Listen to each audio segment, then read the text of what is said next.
ایک بیٹے کی سوچ جو وہ اپنے باپ کے بارے میں سوچا کرتا تھا، ساری زندگی اس نے سوچ میں لگا دی۔ جب اس کے باپ اس کے ہاتھ میں نہ رہے تو اس نے وہ الفاظ کاغذوں پہ لکھ کر ہمارے حوالے کر دیے۔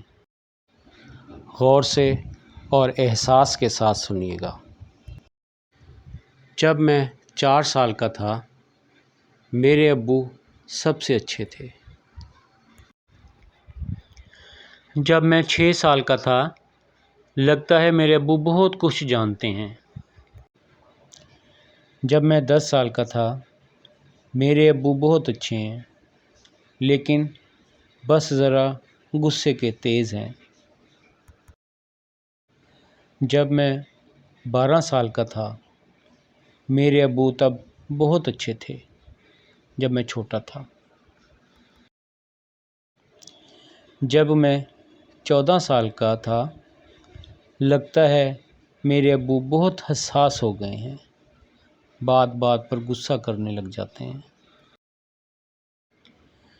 جب میں 16 سال کا تھا، لگتا ہے میرے ابو جدید دور کے تقاضوں سے آشنا ہی نہیں ہیں۔ جب میں 18 سال کا تھا تو مجھے اس طرح لگنے لگا جیسے میرے ابو میں برداشت کی کمی بڑھتی جا رہی ہے۔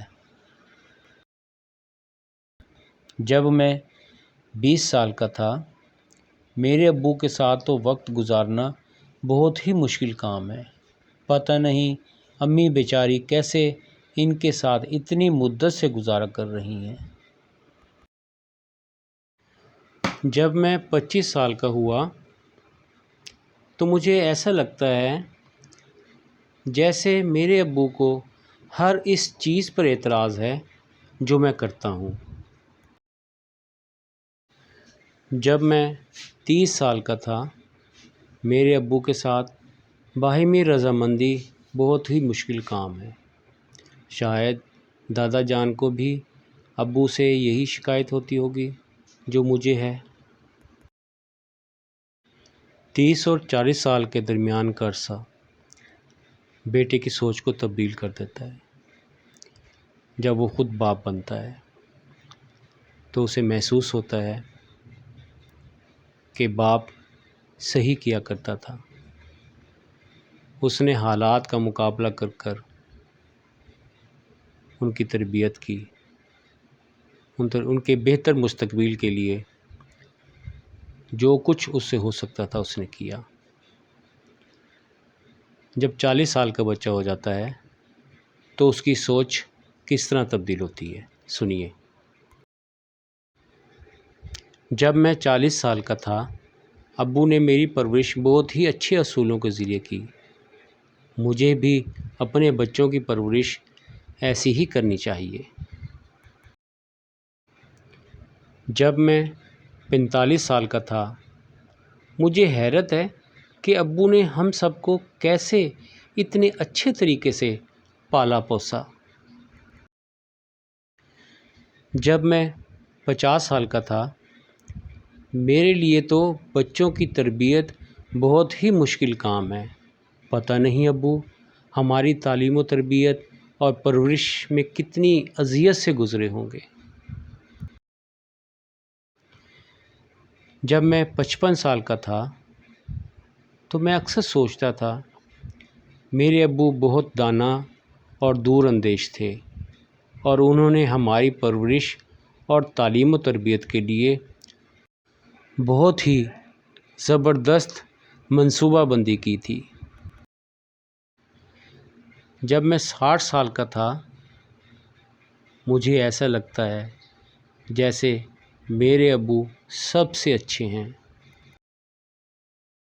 غور کیجئے کہ اس دائرے کو مکمل ہونے میں 56 سال لگے اور بات آخر میں پھر پہلے والے قدم پر آ گئی کہ میرے ابو سب سے اچھے ہیں۔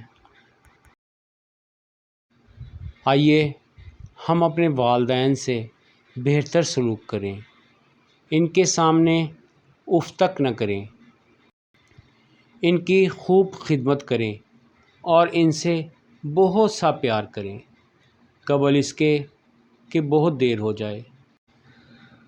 اللہ ہم سب کے والدین یا ان میں سے کوئی ایک جو حیات ہیں کو اچھی صحت اور لمبی صحت والی زندگی دے اور ان کا سایہ ہمارے سروں پر سلامت رکھے، آمین۔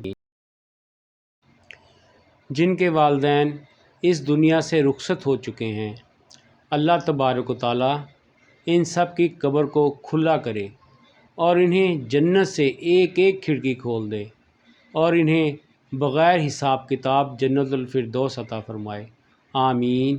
دعا کریں کہ اللہ تعالیٰ میرے والدین پر اس طرح رحم فرمائے جیسے انہوں نے مجھ پر اس وقت مہربانی کی جب میں کم سن تھا۔ احادیث مبارکہ کا مفہوم ہے، حضور صلی اللہ علیہ وآلہ وسلم نے فرمایا، میری ماں زندہ ہوتی میں نماز میں ہاتھ باندھے قرات کر رہا ہوتا اور ماں آواز دیتی، بیٹا محمد، تو میں نماز توڑ کر اپنی ماں کے پاس جاتا۔ ماں باپ کا ادب کریں، آپ کی آخرت سنور جائے گی۔ ہمارے چینل کی ہر نئی آنے والی ویڈیو آپ کو مل سکے، برائے کرم لائک کریں، اپنے دوستوں کو رشتہ داروں کو شیئر بھی کریں اور سبسکرائب ضرور کریں، شکریہ، جزاک اللہ۔ دعاؤں کی درخواست۔